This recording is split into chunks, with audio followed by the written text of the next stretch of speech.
যেই তরুণরা বিজয় এনে দিয়েছে, আমরা এই বাংলাদেশ তাদের হাতে তুলে দিতে চাই। এইরকম তরুণ বিপ্লবীরা আহত হবে, মৃত্যুর দুয়ারে চলে যাবে, তারপরে সরকার নড়ে চড়ে বসবে, আমরা এটাও চাই না।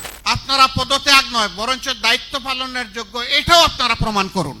যদি প্রমাণ করতে ব্যর্থ হন, মনে রাখবেন 5 আগস্ট বারবার ফিরে আসবে। এই আক্রমণের কারণে আজকে গোটা দেশবাসী, যাদের মনে সামান্য মানবিক মূল্যবোধ আছে, সবাই দারুণভাবে ব্যথিত।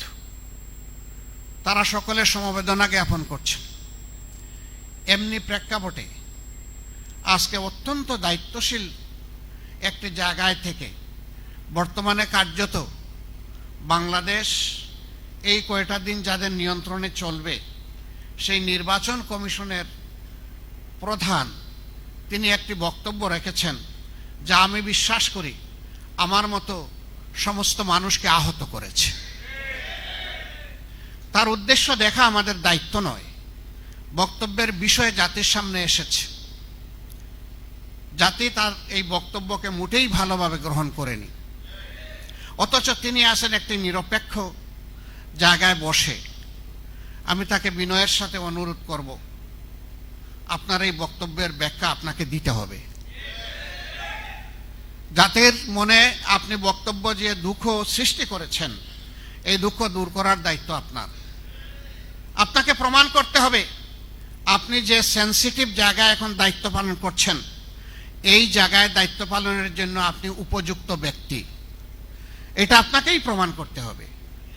এই জন্য আমি অনুরোধ করব, দেরি না করে তিনি যেন তার বক্তব্যটি জাতির সামনে স্পষ্ট করেন। তাহলে জাতি তার ব্যাপারে যদি কোনো দুঃখ পেয়ে তাকে হয়তো দূর হবে, না হয় জাতি সিদ্ধান্ত নেবে, দুইটার যে কোনো একটা হবে। আমরা উনি এবং উনার মতো রাষ্ট্রের গুরুত্বপূর্ণ দায়িত্বে যারা আছেন, তাদের সকলের কাছে বিনয়ের সাথে অনুরোধ করব, আপনারা কেউ দায়িত্ব জ্ঞানহীন কোনো আচরণ এই জাতির সাথে করবেন না।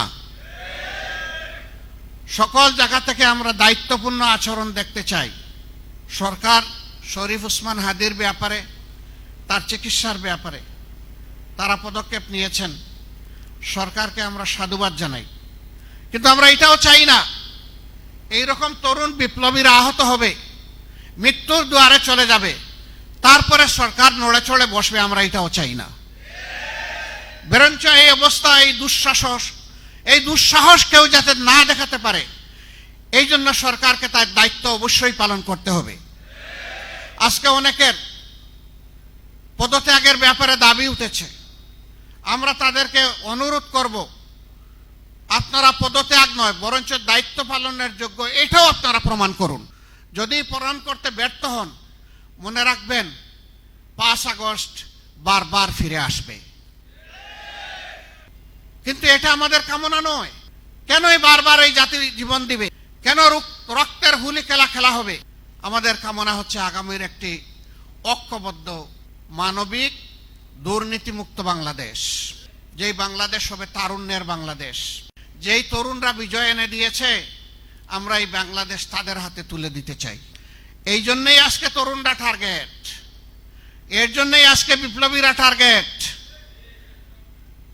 আমরা ওই সমস্ত দুষ্কৃতিকারীদেরকে বলতে চাই, এইভাবে কাপুরুষোচিত হামলা করে